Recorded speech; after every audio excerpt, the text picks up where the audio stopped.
Nama Om Vishnu Vidaya Krishna Prishnaya Bhutale Shrimati Bhaktivedanta Swami Iti Namane Namaste Saraswati Deve Gauravani Pacharine Nivasesha Shanyavati Praskachadi Satarane Vanchakalpadurabhya Sakrapasandubhya Vacha Patitanam Bhavanebhyo Vaishnave Namo Namah Vaishnava Namo Namah Charitambuja Angam Lakaite Selam Mukhamavata Kshutan Takripatam Chaitanya Ishwaram Shri Guru Dina Taranam.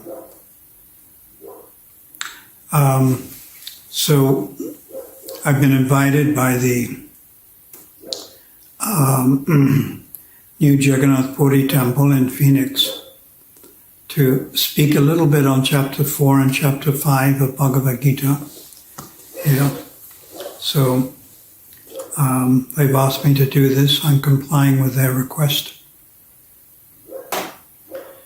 First, for those who don't know, New Jagannath Puri is it's actually our second biggest temple in South Africa, and it's in the middle of a place called Phoenix, where there's approximately 300,000 or 400,000 Indian-bodied people.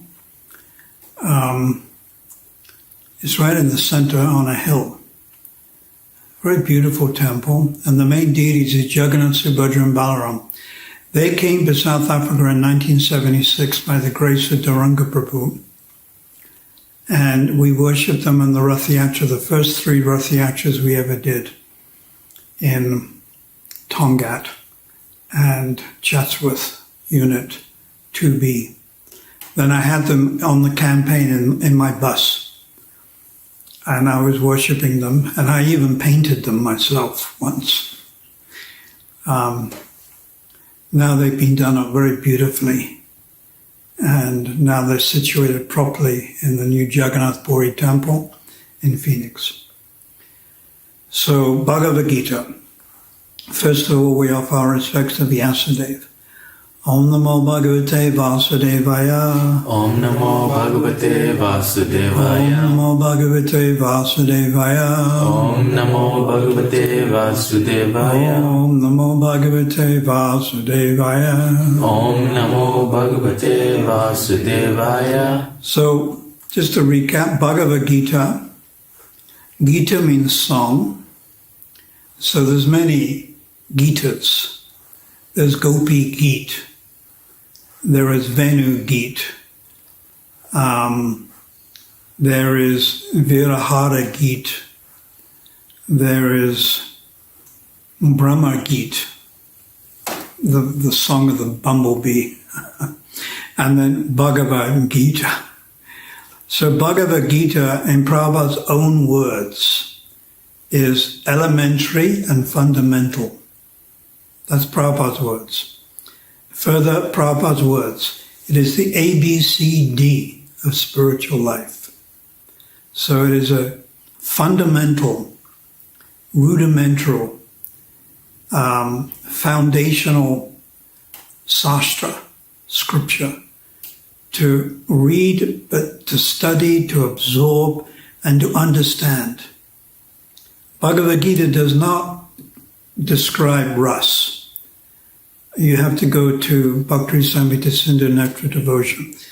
But without understanding the fundamental aspects of Jiva Tattva, Maya Tattva, Karma Tattva, if you like, you can't progress further. The foundation has to be there. And the stronger is the foundation, then the better it will be. It's like when you learn to play a mridanga. Originally, we were taught mantras, and one would diligently practice mantras before jumping to fast beats.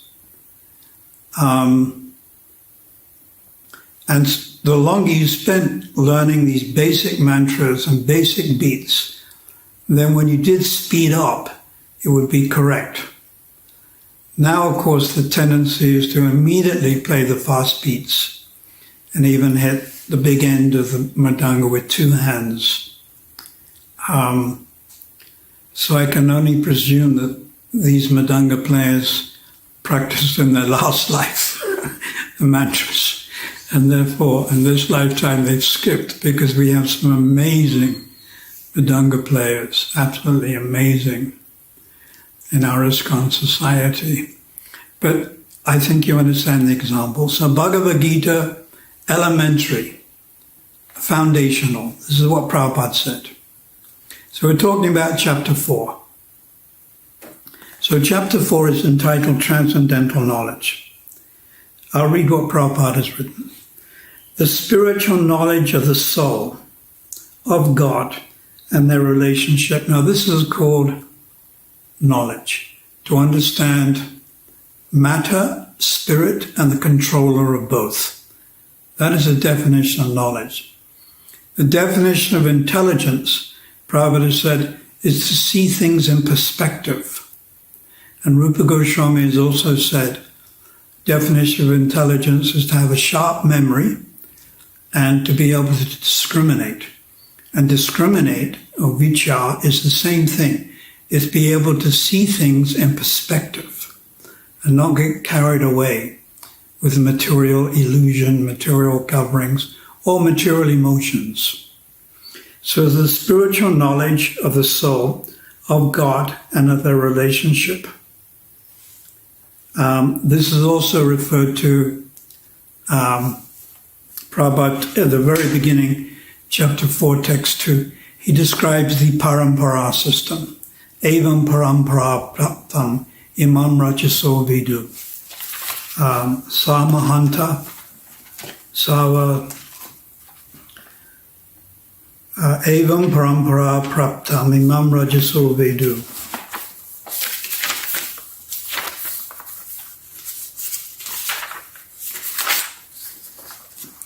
Sakalenaha mahanta yoganashta prantapaha. This supreme science was thus received through the chain of discipled succession. So this is the word parampara. And the saintly kings understood it in that way. But in the course of time, the succession was broken, and this knowledge, as it is, appears to be lost. So, parampara, very important. The word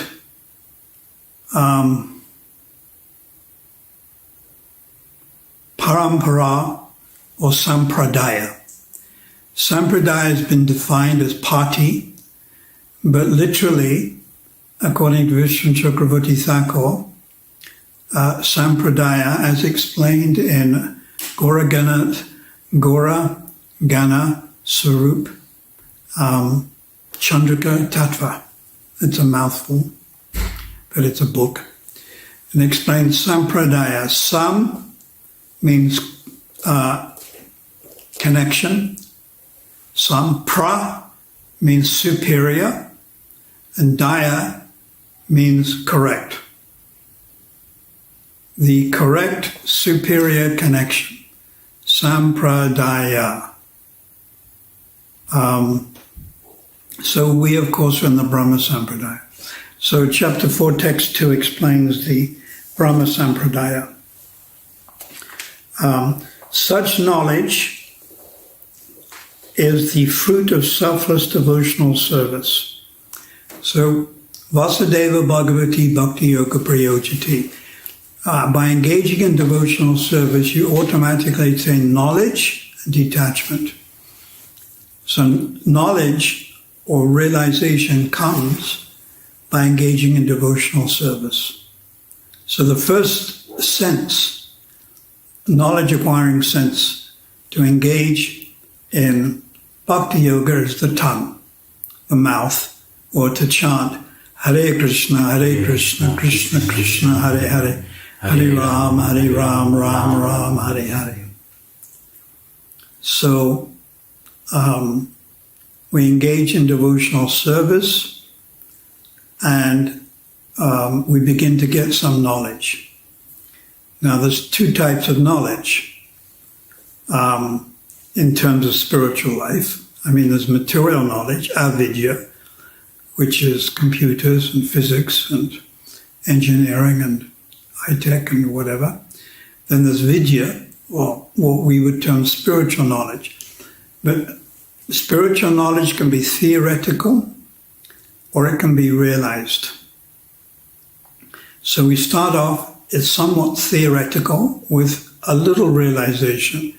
And that realization is, I'm not this body, Krishna is God. The law of karma, the law of reincarnation, the modes of material nature, how they work, it's all described in Bhagavad Gita. Nature, enjoyer, consciousness. So gradually as we engage in devotional service, this knowledge becomes realized. First of all, it's what is called gyan, or somewhat theoretical. And then gradually it matures, like boiling milk matures into cream. It matures into vigyan, and you begin to realize. So this realization is not called faith, or in the Western religious terminology, the word faith. It's a very vague word in the West, faith. But in Vedic scriptures, faith actually means vigyan, some pratyakshavagam dhammam, direct perception of the self by realization. It's tangible, it's real. It's not vague, airy-fairy. Carrying on with Prabhupada's definition of chapter 4, the Lord explains the remote history of the Gita. So I just explained that. This knowledge was lost and it had to be re-established. The purpose and significance of his periodic descents in the material world and the necessity of approaching a guru. So in chapter 4, Krishna explains why he appears. So this is very important.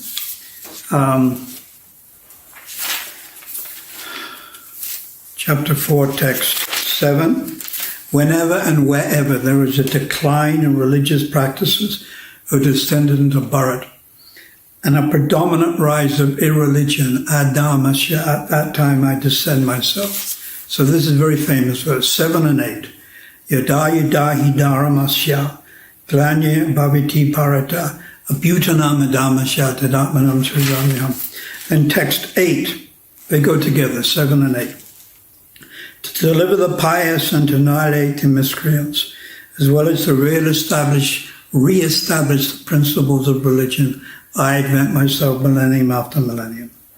So this was paritranam sadhanam, sadhu, to protect the sadhus, vinashaja dusk, to destroy the demons, annihilation actually, dharma samstapanatayo, samstapana, to re-establish dharma, religious principles. So these two verses go together, 7 and 8. Then 7 and 9, verse number 9, chapter 4, text 9. This verse has probably been quoted by Prabhupada. Well, the verse he quoted the most and gave most talks on, I understand, is chapter 7, text 1. But this also, he quotes many, many times. Janma karma chame divyam evam yovati tatvataha chatvadeha punajami naitimam ediso arjuna. One who knows the transcendental nature of my appearance and activities, karma, does not, upon leaving the body, take his birth again in this material world, but attains to my eternal abode, O Arjuna. Very famous verse. So, shooting ahead, the one verse in the entire Bhagavad Gita which describes the importance of the spiritual master is 434. So we're going ahead.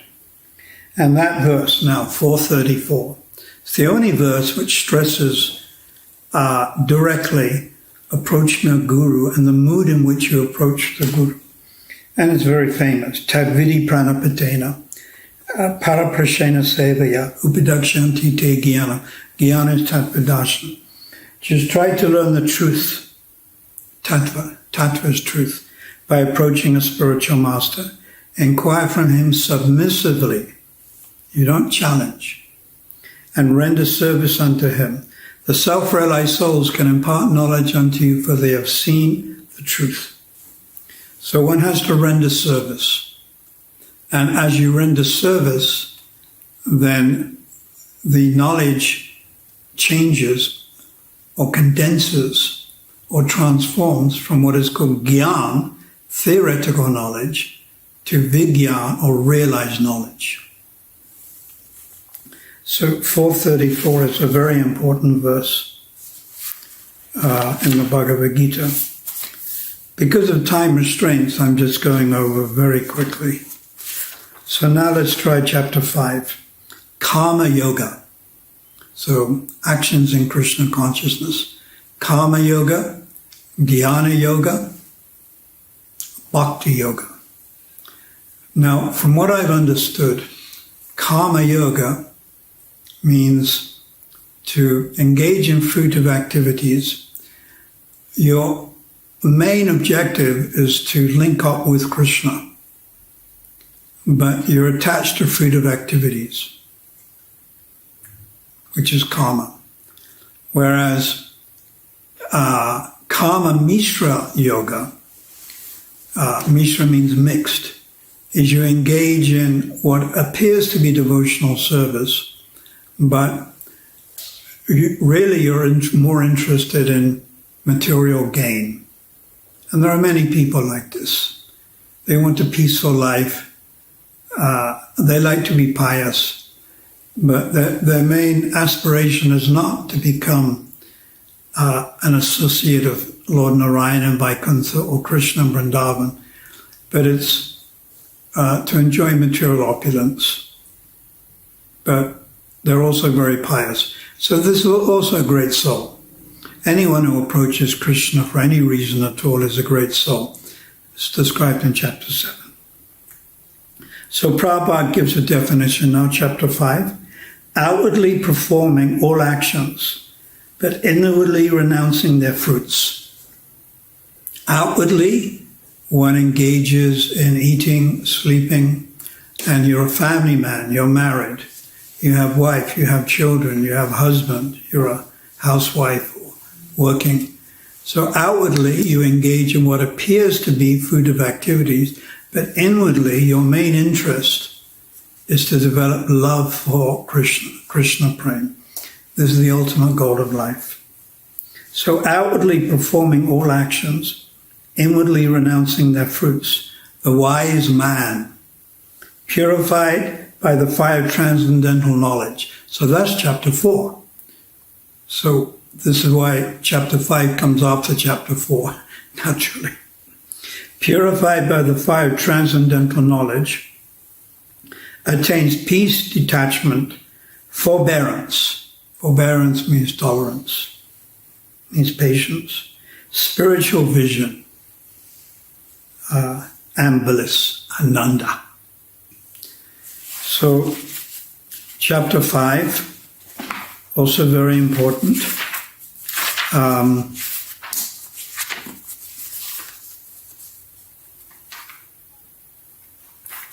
Of course, the most important verse in the whole of chapter 5 is 528, which Prabhupada also chanted many times, 529, sorry. And he called it the peace formula. So we're jumping ahead. The peace formula. It's actually the last verse. Bhoktaram Jagatapisham Sava Loka Maheshwaram Shredam Savabhutanam Gyatvam Shantam Richati. A person in full conscience of me, knowing me to be the ultimate beneficiary of all sacrifices and austerities, the Supreme Lord of all planets and demigods, Savaloka Maheshwaram, Sava Loka. Loka means planets, planetary systems, Loka. Sava means all. So the Supreme Lord of all planets and demigods, and the benefactor, Shridam Savabhutanam, the benefactor of all jivas, Bhutanam, attains peace, Shanti, from the pangs of material misery. Prabhupada called this the peace formula. Purport: the conditioned souls within the clutches of the illusionary energy are anxious to attain peace. I remember giving out a leaflet in London, Oxford Street, and when I was collecting also in Ireland, and it was called the Peace Formula. So these 3 points. The first point, that all austerities, all sacrifices should be aimed at satisfying Krishna. Nowadays, people are austere or may dedicate their lives to defending their country. Like in America, go and fight for your country in Iraq or Iran or Afghanistan or whatever. Sacrifice for your community. But all austerities should be done to satisfy Krishna. So Krishna is the purpose of all sacrifices. Number 2, he's the owner of everything. He's the owner of all planets, all living entities. Supreme Lord of all planets and demigods, Prabhupada mentions. Because of our Hindus, sometimes they mistake and they think the demigod, perhaps Kali or Durga or perhaps even Lord Shiva, they are the supreme entity. But the demigods are simply extremely advanced servants of Krishna, servants of Narayan. And we should offer our respect to them also. We should not disrespect the demigods. Like the gopis, they prayed to Katyayani. But they didn't pray for a house by the sea and a color TV. They didn't pray for a triple-story house on Valito Bay and a Mercedes S. They prayed for devotion to Krishna. So one can approach Ganesh, one can approach Hanuman, one can approach Lord Shiva and Lord Brahma. We should never disrespect them. We should bow down to them and pray for their mercy, that we can also become devotees of Krishna, Lord Narayan, Lord Nrsimhadev, Lord Ramachandra. So I mentioned the first one, the ultimate beneficiary of all sacrificed austerities. Number 2, the supreme Lord of all planets and demigods. And then the third part of the peace formula, the benefactor and the well-wisher. So Krishna is our well-wisher. Bhaktivinoda Thakur has said, the only friend you have in this material world is the holy name. So the holy name, of course, is non-different from Krishna. So Krishna is actually our ultimate friend. In the material world, we make friendship. Often our friends, 2 men, may be born together, like in some place, perhaps North Dean or Chatsworth. But then one runs off with the other one's wife. So friends may betray themselves. They may betray each other. And even if you have a close friend, the time of death, you're in hospital. I think the Gandhi Hospital in Phoenix, R.K. Khan's hospital. Your friend can't help you. He may be standing there holding your hand on the side of the bed. You're dying from COVID-19 or AIDS or tuberculosis or any one of 100 diseases or just organ failure. Heart is giving out. The ticker is about to stop ticking. So he's holding your hand, grasping it. And the family members, the other friends are surrounding the bed looking at you. Some will be thinking, my dear friend, he's gone.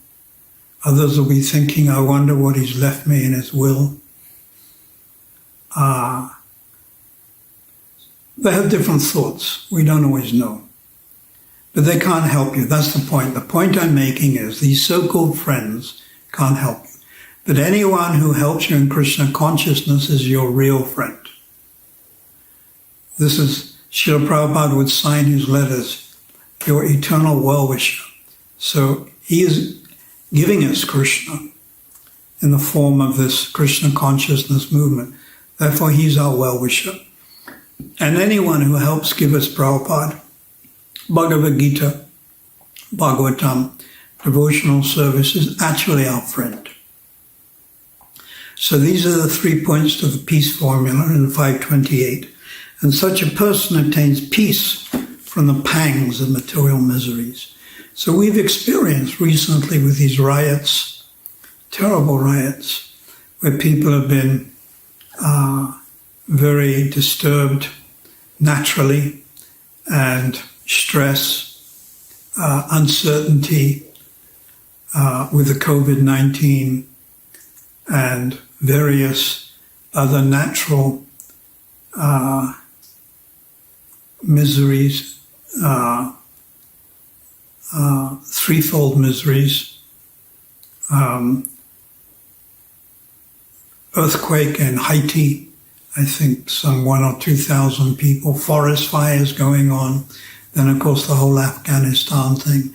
And then we're growing older and we're getting slower, the mind is becoming slower, digestion is becoming weaker, the body is winding down, we lose our job, tax. And then we decide, let me emigrate, but then there's now emigration tax. Soon there'll be a tax on a tax. So these are the pangs of material nature. Adi Baltic, Adi Devik, and Adi Yatmik. Adi Baltic, miseries due to other living entities, like the Taliban, like the taxman, SOS. One of our wonderful devotee who assists and helps us in Phoenix, and he's fairly wealthy. And SAS decided to investigate his income. And they were even questioning, like, a bag of flour, a bag of sugar. Where's the receipts? Putting you in anxiety. So Adi Baltic, it can be the mosquito. COVID-19 is Adi Baltic, is miseries due to other living entities. This bacteria or amoeba or virus, it's an entity, it's a jiva, it's a living entity. You may not be able to see it with your eyes, but it's a jiva, it's a living entity. It gets inside you through the mouth or whatever and disturbs the metabolism, and possibly you may die. Every day, 32 people die from seasonal flu. That's just flu. That's also a virus. That's also a living entity. AIDS, that's a living entity. Tuberculosis. These are unwanted amoebas and things, viruses that may enter the body. Adi Baltic. And Adi Devik, as I mentioned, the earthquake in Haiti. They seem to be on the earthquake route. They're always getting earthquakes. I think, as far as my memory, 2010, some 200,000 people died due to earthquake. And then that tsunami, that flooded parts of, where was it?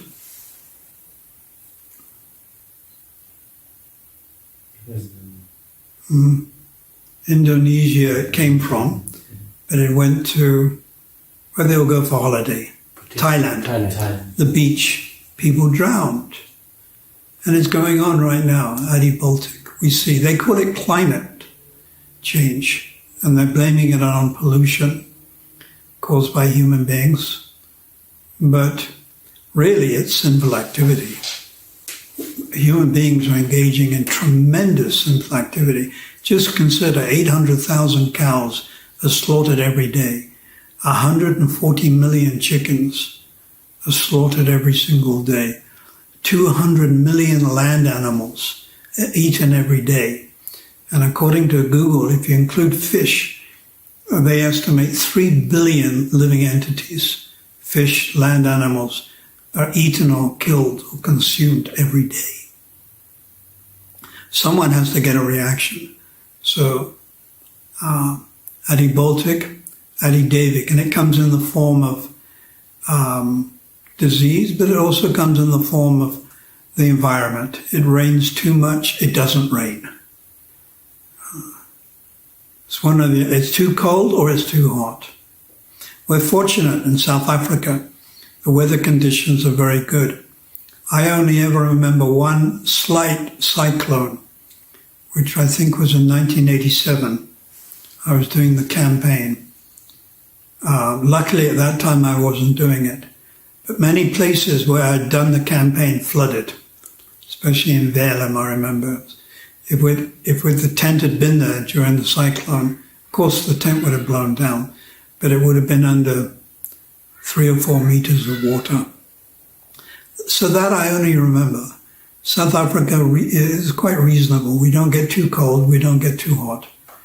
Cyclone's not so bad. Of course, sometimes water goes down. We've heard about this. So Adi Baltic, Adi Devik, and Adi Atmik, misery is due to your own body and mind. You become depressed, suicidal thoughts, general anxiety disorder, performance disorders, anxiety disorders.